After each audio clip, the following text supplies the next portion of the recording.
모든 것의 기준을 가지고 있습니다.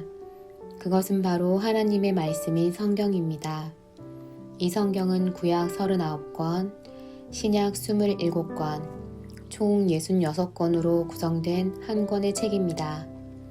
총 66권을 한 권이라고 말하는 것은 이 66권이 동일한 주제, 동일한 주인공을 가지고 있기 때문입니다. 실상 약 40여 명의 다양한 저자에 의해서 기록된 성경이 1500년의 시간과 공간을 뛰어넘어 통일성을 가진다는 것은 참으로 놀랍고도 신비스러운 일입니다. 아울러 이 성경을 읽어보면 사람의 말이 아니라 하나님의 말씀으로 받아들일 수밖에 없습니다. 성경 스스로가 하나님의 말씀임을 증명하는 것입니다. 그러기에 성경은 모든 시대와 모든 지역을 초월하여 영원한 진리의 말씀, 참된 말씀입니다. 이 성경의 기록 목적은 사람으로 하여금 구원에 이르게 하는 것입니다. 실상 성경을 읽어보면 인생의 죄인됨이 밝히 드러납니다. 그리고 이 죄 문제를 하나님의 독생자이신 예수님께서 십자가에서 대신 죽으심으로 해결하셨음도 알게 됩니다. 그 결과 인생이 예수님을 믿음으로 놀라운 구원의 은혜를 입게 됩니다.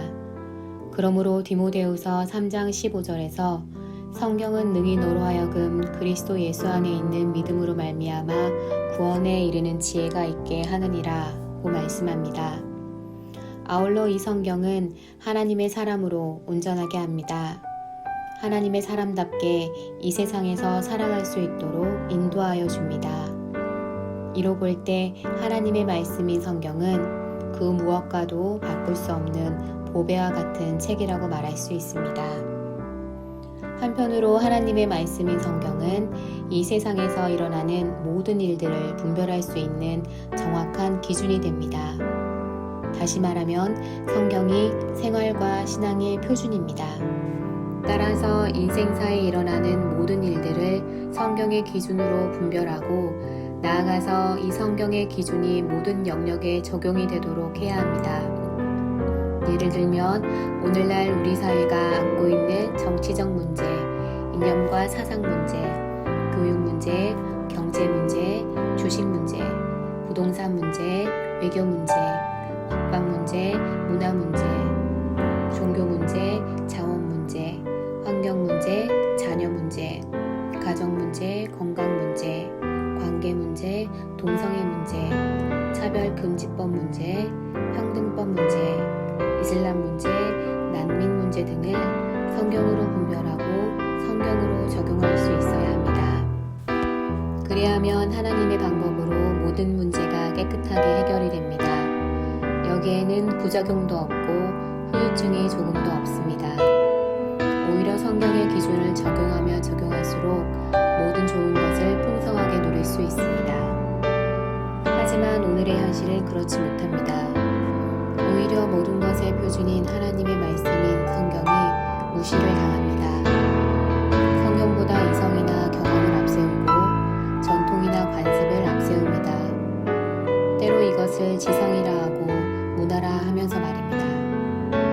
하지만 그 결과가 어떻습니까? 오늘의 우리나라이고 전 세계입니다. 지금도 여기저기에서 탄식하는 소리가 들립니다. 불안해하고 낙심하는 모습입니다. 하지만 지금이라도 늦지 않았습니다. 모든 문제에서 구원을 받을 길이 있고 복된 삶을 살 기회가 여전히 있습니다. 그것은 바로 성경으로 돌아가는 것입니다. 성경으로 돌아가 모든 영역에서 성경을 적용하면 새로운 세상이 펼쳐질 수 있습니다. 우리 모두 하나님의 말씀인 성경이 모든 것의 기준, 표준이 됨을 분명히 하며 이 성경이 삶의 모든 영역에 적용이 되도록 기도합시다. 아울러 우리 한 사람 한 사람이 먼저 성경의 사람이 되었으면 합니다. 오늘 하루도 복된 주일이 되기를 빌며 주 안에서 샬롬을 전합니다.